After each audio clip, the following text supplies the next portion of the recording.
et tous les cocktails qu'elle vous permet de réaliser. Kahlua, tout est possible. La fin du monde est à 7 heures!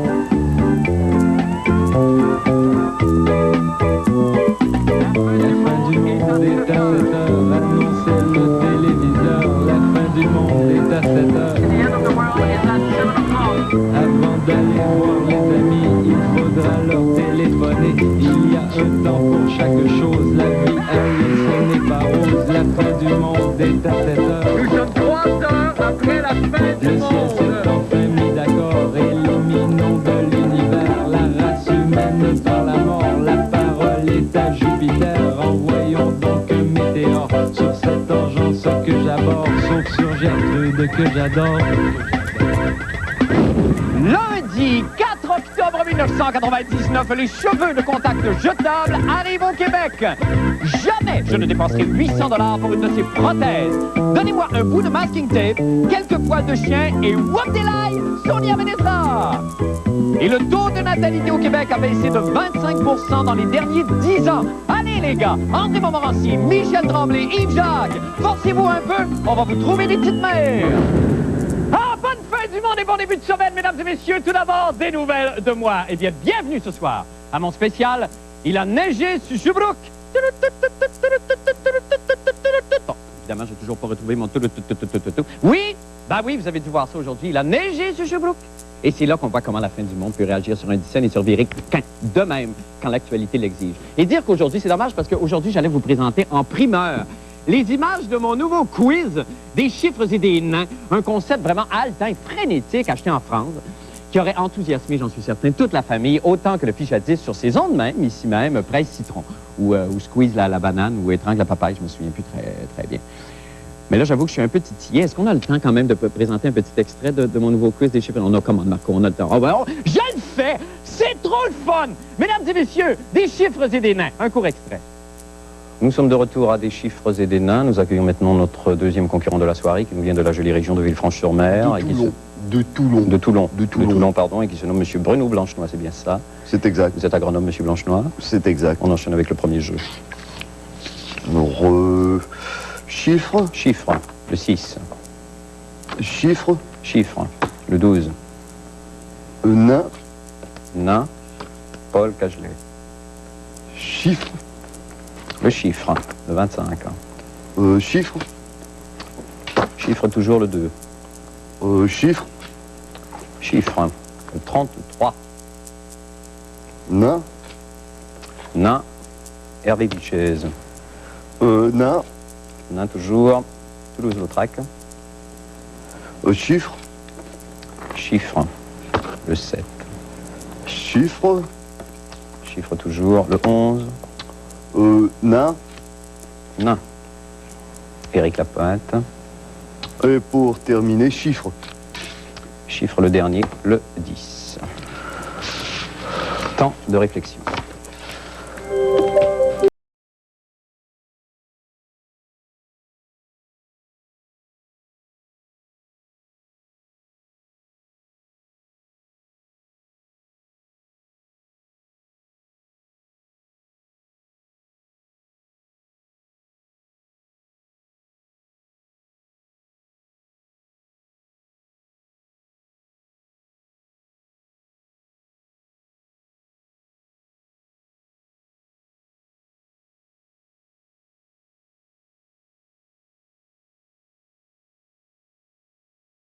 Comptez bon. Très bien, le compte est bon. Allons-y, Monsieur Blanchenois. 2317 et 75 cm. 75 cm. Eh bien voilà, eh bien ce n'est pas si mal, vous faites 10 points, mais vous êtes quand même 20 points derrière tout le monde. C'est pas fort, Monsieur Blanchenois. Bon, jeu de la merde. Merci beaucoup, nous enchaînons maintenant avec notre deuxième jeu. C'est bon, hein? Je trouve ça excellent, mais vous n'en verrez pas plus. Pas parce que c'est pas bon. Ben non, mais c'est parce qu'aujourd'hui, c'est notre spécial. Il a neigé sur Sherbrooke. Avant qu'on enchaîne avec ça, est-ce que je peux me permettre quand même une parenthèse pour vous dire qu'on avait pensé aussi à un spécial guerre du homard. Parce que vous savez évidemment que c'est la guerre du homard en ce moment au Nouveau-Brunswick. Et là, j'allais vous expliquer tous les enjeux de ce conflit. J'avais d'ailleurs des images chocs. J'ai vraiment des batailles sanglantes avec les antagonistes armés là, jusqu'aux dents. En fait, c'était pas vraiment ces images-là. C'était plus le comédien Omar Sharif qui lançait ses dents. Mais quand même, l'idée qu'on voulait amener était là. Et j'avais aussi une reconstitution du grand affrontement de ce week-end dans la baie de Miramichi. Est-ce qu'on a le temps quand même pour faire un petit bout de la reconstitution? Juste 2 secondes. Ah ben, je le fais! J'ai ici 2 homards acadiens qui sont là. Alors, je vais les placer comme ça sur la table. Puis, envoyez, battez-vous! Ah! Ah! Ah! Je peux pas voir ça, moi! Allons te tuer! Nous voudrions bien voir ça, moi! Ah, c'est de la grande télévision qu'on vient de faire là, hein? Je vous fais remarquer. René Lévesque, dans Point de Mire, faisait pas mieux, hein? Mais c'est dommage, parce que c'est tout ce que vous allez voir, puisqu'aujourd'hui, vous savez quoi? C'est notre spécial « Il a neigé sur Sherbrooke ». Bon. Je pense d'ailleurs qu'on a des images en direct de Sherbrooke. Est-ce qu'on a les... On a les images. Bon, alors enchaînons avec les images de Sherbrooke. On regarde la première image qui nous vient de Sherbrooke. Ah, mon Dieu, que c'est épouvantable! Ça, c'est un Sherbrookeois, ça, sûrement. C'était ce matin à Sherbrooke. Ça, c'est quoi, ça? Bon, ça, c'est vraisemblablement un embouteillage sur la rue King. Et que c'est pas drôle, Seigneur Dieu. Le 4 octobre. C'est effrayant. Ça, c'est des braves gens, ça, le monde de Sherbrooke, hein? Jean Bessery vient de Sherbrooke et il n'y a pas plus brave que Jean Bessery. Est-ce qu'on a une autre image? Bon, tiens, une femme de Sherbrooke qui lit la tribune. Et c'est pas drôle, là. Ça, c'est quoi? Et mon Dieu, il y a une église, là, puis derrière, il y a de la neige, là. Ah, que ça fait peur! Est-ce qu'on a une autre photo? Bon, c'est ça, fallait s'y attendre. Un enfant esquimau avec un ordinateur. Ça en est rendu, là, c'est top. C'est épouvantable. Eh bien, c'est tout. Vous savez, je suis très, très, très content de mon spécial. Il a neigé sur Sherbrooke et je pense qu'on a dit les vraies affaires, toute l'équipe. Vraiment, vous avez fait une sacrée belle job. Merci infiniment. Ne manquez pas demain, alors que je vous présenterai mon spécial, ma gouttière est pleine de glands. Maintenant, pour les nouvelles de la fin du monde, eh bien, vous savez qu'aujourd'hui, la compagnie Norgil de Montréal lançait officiellement un produit tout à fait révolutionnaire qui changera à tout jamais la vie des hommes qui souffrent de calvitie. Dieu sait qu'ils sont nombreux. Il s'agit de cheveux de contact jetables qui remplacent le vieux toupettelette. Et ça, c'est une très bonne chose. Et vous savez, moi, si je peux me permettre, je m'y connais pas mal en matière capillaire. On s'en souvient pas toujours, là, mais plus jeune, j'ai fait un nombre impressionnant de publicités pour shampoing. Évidemment, j'étais assez différent à l'époque, là, mais regardez-moi le bouger au slow-mo, puis je suis sûr que ça va vous revenir.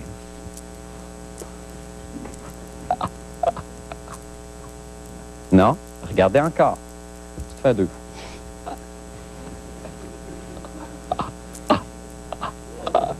Vous vous souvenez pas de moi? Regardez, dans une annonce de restaurant, je recevais un ballon de football au ralenti. Regardez ça, c'était très bon. Et la publicité du shampoing El Toro à la moelle de bœuf, où j'éclatais de rire au ralenti pendant qu'une belle andalouse me caressait la crinière. Ah! Ah! Ah! Ah! Ah! Ah! Ah! Ah! Ah! 30 secondes de même. Non, mais j'étais pas hot. J'étais bien bon, merci beaucoup. C'est pourquoi aujourd'hui, j'endosse totalement cette nouvelle prothèse capillaire dont nous parle ce soir M. Jean-René Dufort. On écoute. Tu veux avoir un truc écœurant pour te faire de la grosse publicité gratis? C'est simple! Organise le 4e congrès des recherches contre la calvitie et invite les médias. Ça marche, c'est écœurant. Regarde une page 6 dans le Journal de Montréal. C'est pas rien, ça. Voici ce qu'a l'air le 4e congrès international de la calvitie. Une petite salle contenant une soixantaine de disciples qui écoutent Alain Brun, président du congrès, et bizarrement aussi président de Norgil Canada. Alain nous présente 2 nouveautés dans le domaine capillaire, la première étant les cheveux de contact. Ce sont de vrais cheveux naturels qui sont implantés sur une micro-peau qui prend par transparence la couleur du cuir chevelu. Les cheveux sont implantés un par un et ils sont fixés sur le crâne du patient par une résine souple microporeuse et ça ne bouge plus pendant 4 à 6 semaines. Et qui c'est qui vend ça? un groupe d'instituts qui s'appelle les instituts Norgil qui commercialisent maintenant ces produits. Le deuxième produit miracle présenté et vanté au Congrès international, le Viviscal. Le Viviscal est un comprimé. Alors déjà, on ne se mouille pas les cheveux, c'est bien important. On prend son petit comprimé le matin et on fait ça seulement pendant 6 à 8 mois. La chute s'arrête dans la plupart des cas. Pour le Viviscal, ce comprimé finlandais, il sera certainement disponible dans des magasins de produits naturels à l'avenir, dans les pharmacies éventuellement. Est-ce que c'est une exclusivité de votre compagnie? Alors, le produit Viviscal n'est pas une exclusivité de ma compagnie, du tout. Ah ah, c'est bizarre ça! Dans le résumé du congrès, c'est écrit « Viviscal distribué par Norgil Canada ». J'ai du mal lire. La salle, qui était pactée d'employés Norgil, a trouvé le congrès très intéressant. Et nous, les journalistes, avons préparé nos reportages qui, dans le fond, ne seront que des publicités cachées. Ici Jean-René Dufort, à Montréal. Eh bien, allons rejoindre maintenant M. Jean-René Dufort qui nous attend à l'extérieur des studios. Jean-René, bonsoir. Salut, Marc. Alors, est-ce que c'était vraiment le premier congrès international sur la calvitie qui se tenait à Montréal? Non, c'était le 4e, c'était le premier qui se tenait à Montréal. D'accord. Bon, c'était pas vraiment un congrès comme on a pu le voir. On aurait dû appeler ça beaucoup plus une conférence de presse par Norgil pour présenter des produits. Et c'est là que c'est un peu insidieux parce que les journalistes, si on va voir un congrès international et qu'on arrive avec une espèce de publicité cachée, c'est beaucoup plus difficile de faire la part des choses en disant est-ce qu'on fait de la publicité ou est-ce qu'on choisit de faire de la publicité parce que le produit est intéressant ou si on se fait passer un petit sapin là. Ben oui, est-ce qu'en France, est-ce qu'il y a une demande? On peut penser qu'en France, il y a peut-être une grande demande pour ça. Est-ce que c'est le cas ici, Jean-René? Est-ce que les réactions ont été vraiment emballées à ce nouveau produit là? Ben c'était à l'intérieur de la salle, il y avait peut-être une 60aine de personnes qui étaient des employés de Norgil pour la majorité, donc il n'y avait pas de grands éclats, mais il paraît que ça pogne beaucoup. D'ailleurs, c'est très comique parce que le 4e congrès international a duré 3 heures, c'est-à-dire de 2 heures à 5 heures de l'après-midi. Mon et Dieu! tout était terminé. Et c'était déjà terminé. Ben, ça sera terminé pour nous aussi, Jean-René. C'est tout le temps que nous avons. Merci infiniment. C'est un anniversaire, vous, demain, hein? Oui, ben c'est merveilleux. On en parle demain. Merci beaucoup, Jean-René. Nous allons faire une petite pause et nous revenons avec la fin du monde en bref. Je vous en prie, restez là. La fin du monde en bref maintenant. Madame Louise Arbour, la Québécoise qui s'est fait connaître en tant que juge en chef du tribunal pénal international, a officiellement été intronisée à la Cour suprême du Canada ce matin. La cérémonie s'est déroulée à Ottawa dans le faste et le décorum de rigueur pour ce genre d'événement. Madame Arbour a prêté serment et a promis de remplir au mieux d'elle-même les nouvelles fonctions que lui confère sa toge rouge. Alors aujourd'hui, c'est un très grand jour. Alors que nous accueillons parmi nous une grande dame, Madame Louise Arbour, que je vous demandais d'accueillir tout le monde ensemble. Je suis vraiment très émue de faire partie des Pères Noël. Merci beaucoup. Bon, correct. Alors, maintenant, on va faire la sermentation. Il s'agit de répéter après moi la question suivante. Qu'est-ce que tu veux pour Noël, mon petit gars? Qu'est-ce que tu veux pour Noël, mon petit gars? Bon, pire, OK, vous commencez à la place Versailles jeudi prochain. Vous avez juste à aller chercher votre poche, votre tuque, votre perruque, votre barbe dans le locker en arrière. Merci. Next! Elle était contente, hein? Eh bien, l'Institut de la statistique du Québec a publié vendredi des chiffres alarmants concernant le nombre de naissances au Québec. Celui-ci a baissé de 25 % depuis 1990 et descendra sous le seuil des 75 000 cette année. 75 000 enfants, c'est bien peu, hein? Sauf quand il faut changer les couches! Ah, que ça fait du bien, ça! N'empêche, j'ai décidé, moi, quand même, de faire ma part pour encourager la procréation. Quelle heure qu'il est, là, Marco? Marco, s'il te plaît, réponds-moi! Marco, quelle heure? 10h15? Ah, ben ça, c'est une très bonne heure. Alors, tamisez les lumières à la maison et laissez-moi entonner avec mes Melody Bells une petite incantation qui va vous encourager. OK? On écoute.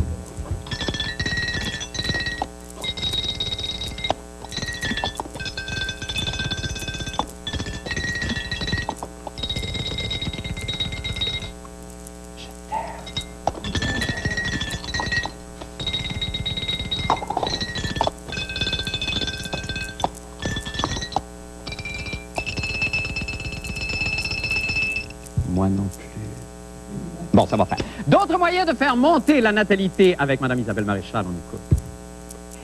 J'entends déjà les mauvaises langues dire que si les femmes étaient restées bien sagement à la maison à faire des enfants, on ne serait pas aux prises avec ce problème de dénatalité au Québec. C'est là une vision bien primaire des choses. C'est vrai, le taux de natalité ne s'améliore pas. La fin du monde a voulu savoir pourquoi. Pourquoi vous pensez que les Québécois font moins d'enfants qu'ailleurs? Parce qu'ils n'ont pas de job pour t'aider. On a de la misère à se nourrir soi-même. On peut pas se mettre à nourrir 1 et 2 bouches et 3 bouches de plus. Souvent, les gens attendent d'avoir un meilleur poste, un meilleur travail, d'avoir plus d'argent. Le facteur argent est déterminant dans la décision d'avoir ou non des enfants. Oui. Et moi, je pense, par exemple, que l'État devrait s'interdire d'imposer la partie du revenu qui est absolument essentielle à faire vivre un enfant convenablement. Ça devrait être soustrait à l'impôt, ça. On n'a pas le droit de taxer ça. Mais c'est pas le cas. Financièrement parlant, ben, le père, il fait sa part de ce côté-là, là, au niveau de la pension alimentaire, mais faut couper. Un enfant de classe moyenne, ça coûte 10 000 par année, à peu près, en dépenses et aussi en privation de revenus. Beaucoup de gens hésitent à avoir des enfants, beaucoup de femmes en particulier, et je les comprends, hésitent à avoir des enfants, c'est que le mariage est devenu extrêmement fragile. Elle risque d'être aux prises avec 2 enfants, avec un mari qui a foutu le camp. Il y a aussi les hommes qui sont pas branchés aussi. Ça, c'est un gros problème, ça. C'est vrai, sérieux, là. Vous en avez, vous, des enfants? Non, mais j'espère en avoir bientôt, vers. Combien? Entre 4 et 8. Oh, si vous me blaguez, là. Non, non, non, je vous jure. Je vous jure, mais je pense pas que ma blonde va vouloir. Il va falloir que la société, et pas seulement les chefs d'État, pas seulement les députés, les chefs syndicaux, les directeurs d'entreprise, je sais pas, réfléchissent ensemble sur la façon dont on pourrait s'organiser pour que ce soit le fun d'avoir des enfants et de les élever. Et on est de retour en studio avec Isabelle, bonsoir. C'est le fun d'avoir des enfants. Ben c'est ça, mais c'est ça. Il ne faut pas toujours amener ça à une question d'argent, mais le fait est quand même et demeure que un projet de natalité là, au niveau gouvernemental, il n'y en a pas vraiment. On n'en a pas. Et puis je pense que ce qui est vraiment important à dire, Marc, c'est que tout est une question de partage des tâches. Je crois que c'est ça le message que j'aimerais passer ce soir. Oui. Si les gars faisaient autant que les femmes, peut-être que les femmes seraient moins fatiguées et peut-être qu'on aurait plus envie de faire des enfants. Parce que c'est pas qu'une question, c'est pas que les filles, d'abord, on remet ça souvent que les femmes veulent faire carrière et tout ça, mais c'est pas il y a ça. Il y a au moins autant de gars qui veulent pas avoir d'enfants. Il y a des gars qui veulent pas, Et c'est ça. Continuez, allez-y, allez-y. C'est tout le temps qu'on a? C'est tout le temps qu'on a, Isabelle, je m'excuse. Je m'excuse. Nous allons faire une petite pause et nous revenons avec la fin du monde des sports. Restez avec nous.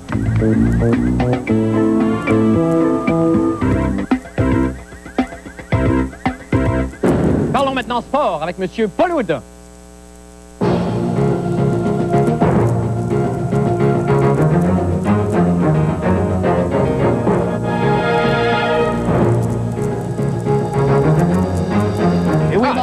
Quelle entrée en matière, Paul? Dossier violence ce soir, oui. Violence gratuite dans le sport. Et Dieu sait qu'elle est présente. Omniprésente. Oui. D'ailleurs, même les sportifs qui ont été accusés de violence dans le passé ne sont même pas repentants. Prenez Mike Tyson, le boxeur, qui va sévir à nouveau dans le ring le 23 octobre prochain. Rappelez-vous, il y a 2 ans, ce qu'il a fait à Evander Holyfield, son adversaire, dans un combat revanche. On va revoir quelques images. Est-ce que vous pensez que c'est de la violence? C'est de la brutalité, c'est de la bestialité. Il avait croqué l'oreille d'Evander Holyfield. Oui. L'accusant de lui avoir donné quelques coups de tête. Eh bien, non repentant, il a dit qu'il allait recommencer le 23 octobre, si nécessaire, contre son adversaire Olin Norris à Las Vegas. Mais les prochaines images que vous allez voir sont absolument terrifiantes. Un homme a été sauvé par son casque en fin de semaine et peut se considérer très chanceux. Le match, Dallas contre Anaheim, alors que Mike Modano donne directement de la tête sur la rampe, alors qu'il a été poussé par Ruslan Saleh, joueur des Mighty Ducks, qui se défend de ne pas l'avoir touché. Alors, commotion cérébrale, fracture du nez, froissement des ligaments du cou, une des superstars de la Ligue nationale de hockey qui est tassée pour une période indéfinie. Darryl Seydour également, qui a été tassé dans ce match-là, suite à un combat avec Jim McKenzie. Bref, on se retrouve à 2 jours seulement, 2 matchs et déjà la violence qui explose partout.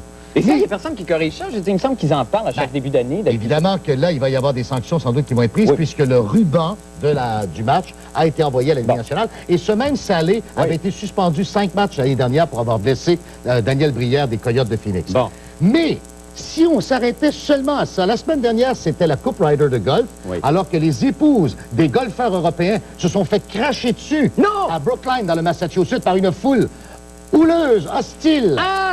On n'a plus aucun sport où on est à l'abri de la violence, comme en témoignent d'ailleurs ces images bouleversantes que nous avons en exclusivité. Vous savez que le bridge va faire son entrée probablement aux Jeux olympiques de 2002. C'est déjà réglé, ça? Oui, à Salt Lake City. Oui, d'accord. Eh bien, à l'intérieur même de l'équipe nationale canadienne de bridge, la violence a éclaté au cours d'une séance d'entraînement, pas plus tard que ce matin. Est-ce qu'on a des images de ça? On a des images.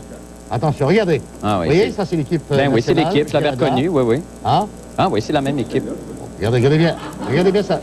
Et voilà, la violence au bridge. Ah, c'est... Voyons la reprise. C'est épouvantable. Il balait vraiment, hein? Il balait tout le monde, puis il balait les cartes, puis... Alors, cet individu a besoin de soins. Puis comment il se rassoit. Bon, regardez, il continue. Il n'y en a pas assez encore. Ah, c'est épouvantable. La violence dans le sport est partout. Qu'allons-nous faire? Je sais pas, Paul. On va méditer là-dessus, première étape. Ça, c'était le joueur canadien d'origine hongroise, Boris Goyov. Boris Goyov. Quel infâme personnage. Infâme. Nous allons faire une petite merci infiniment, Paul. Nous allons faire une petite pause. Oui, signé. Et nous revenons avec la météo et le mot de la fin. Restez avec nous.